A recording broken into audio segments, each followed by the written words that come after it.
उन्हें कर्मों का फल भोगना ही पड़ता है। कुछ ऐसा ही हुआ है जर्मनी के साथ। ऐसी स्थिति में जब जर्मनी खुद बुरी तरीके से इकोनॉमिक तौर पर मुसीबत में फंसा है, जर्मनी के अंदर मंदी आ गई है, इसका ऐलान भी हो गया है। इन सब के बीच में जर्मनी को देने पड़ रहे हैं 1.4 बिलियन डॉलर। और आपको बता दें 81 बिलियन डॉलर पहले दे चुका है और फिर भी मुसीबत कम नहीं हो रही है। पुराने पापों का हिसाब देना पड़ रहा है और आगे और भी पैसे देने हैं। जहां एक तरफ ये सब कुछ हो रहा है तो वहीं दूसरी तरफ फ्रांस ने कर दी है पूर्ण बगावत। जानेंगे मैक्रोन ने बगावत किसके खिलाफ कर दी है। जियोपॉलिटिक्स में धमाल मचा हुआ है। आइए जानते हैं इन खबरों को विस्तार से। आपको बता दें एक बहुत ज्यादा चर्चा में रहता है और कई बार हमने सुना है यहूदियों का हॉलोकॉस्ट, यहूदियों के साथ किस तरीके से बर्ताव किया गया। ये चीज बहुत चर्चा का विषय बनी रहती है और ये आज तक चर्चा का विषय बना हुआ है। इसके पीछे कारण है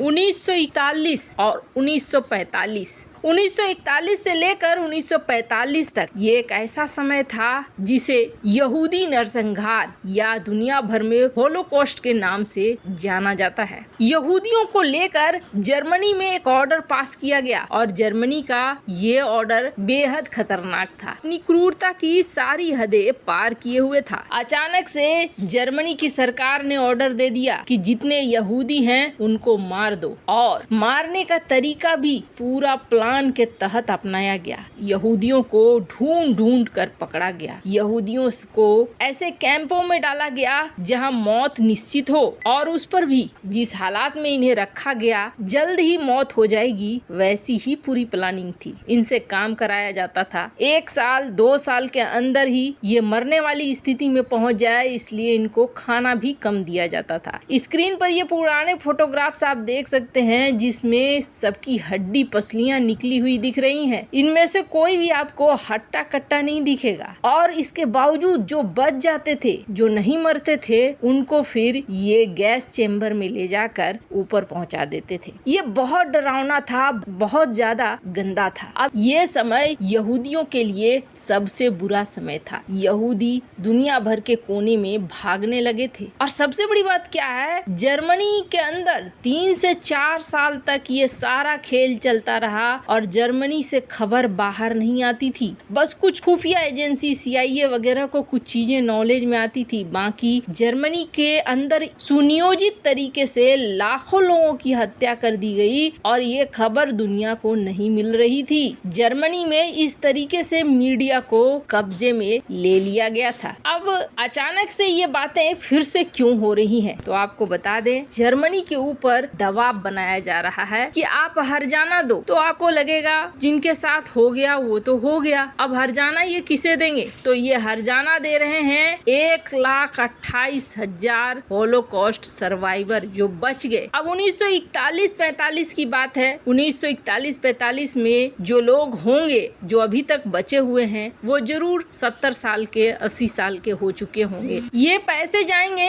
1,28,000 उन सर्वाइवर को जो अब भले बूढ़े हो चुके हैं लेकिन उनको करीब करीब पेंशन मिलेगा 4 साल तक। हालांकि एक शख्स को करीब $1,370 पड़ रहे हैं, पर फिर भी बहुत ज्यादा रकम तो ये नहीं होती है, पर उनके जीवन यापन में तो मदद होगा जर्मनी के द्वारा। अब जो जर्मनी ने कर्म किए हैं उसके लिए जर्मनी ये पेमेंट कर रहा है। पर स्थिति इसलिए बताई जा रही है कि ये कंगाली में आटा गीला होने जैसा है क्योंकि जर्मनी की इकोनॉमी पहले से खराब है। ऊपर से अब ये नए जर्मनी की इकोनॉमी खुद ही डामाडोल है और ऐसे डामाडोल स्थिति में उसे पेमेंट करने पड़ रहे हैं। खैर सिर्फ जर्मनी ही नहीं, पूरा यूरोप इस वक्त हिला पड़ा है। ऐसा इसलिए क्योंकि यूरोप को अपने कर्मों की सजा भी मिल रही है और कुछ बेवकूफ बने रहने की सजा मिल रही है। अमेरिका और यूरोप में ऐसे संबंध रहे हैं शुरू से कि अमेरिका जो चाहेगा यूरोप वही करेगा और ऐसा ही होता आया। इस युद्ध में जर्मनी और फ्रांस बिल्कुल भी हिस्सा नहीं लेना चाहते थे, लेकिन मजबूर होकर जर्मनी और फ्रांस दोनों को हिस्सा लेना पड़ा। और समझ लीजिए कि यूरोप सबसे ज्यादा परेशानी में पड़ा। क्यों? क्योंकि यूरोप को महंगे तेल, महंगे गैस, महंगी चीजें खरीद खरीदनी पड़ी सिर्फ नाक बचाने के लिए कि हम अमेरिका के साथ हैं। अमेरिका का साथ बहुत भारी पड़ा यूरोप को। यूरोप में मंदी छा गई और ये मंदी अब अपना असर दिखाने लगी।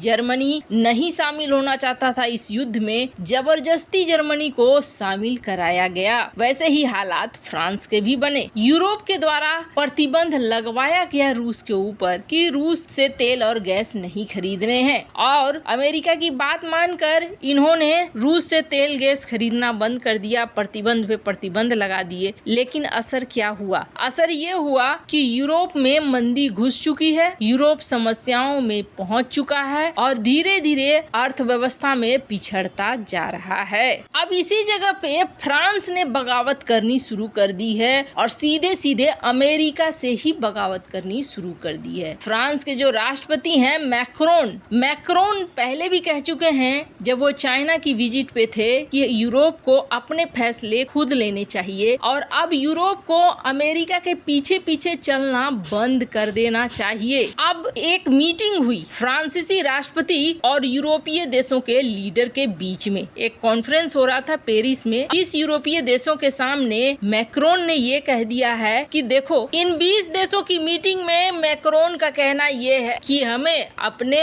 आसमान की रक्षा करने के लिए अपने हथियार बनाने चाहिए, अपने एयर डिफेंस सिस्टम बनाने चाहिए। हमें अमेरिका और इजराइल पर निर्भर नहीं रहना चाहिए। पेरिस में एक एयर शो हो रहा है और इस एयर शो में देश शामिल हुए हैं। इससे अलग ये मीटिंग फ्रांस के राष्ट्रपति कर रहे हैं, जिसे माना जा रहा है कि फ्रांस अब अमेरिका से धीरे धीरे अलग होना चाहता है और चाहता है कि यूरोप अपना पक्ष अपने हिसाब से रखे। वैसे हाल ही में मैक्रोन ने ये भी इशारा किया कि वो ब्रिक्स में शामिल होना चाहते हैं। ब्रिक्स जो अपनी करेंसी बना रहा है, मतलब डॉलर के खिलाफ बगावत मैक्रोन की शुरू हो चुकी है। वैसे यूरोप जो कह रहा है, क्या आपको भी लगता है कि यूरोप बिल्कुल सही कह रहा है? अमेरिका हर देश का फायदा उठाता है या फिर रूस यूक्रेन युद्ध की वजह से यूरोप और अमेरिका के बीच की दोस्ती टूट गई है? कमेंट कर अपनी राय जरूर बताएं। जल्द मिलते हैं अगले वीडियो में नई खबर के साथ।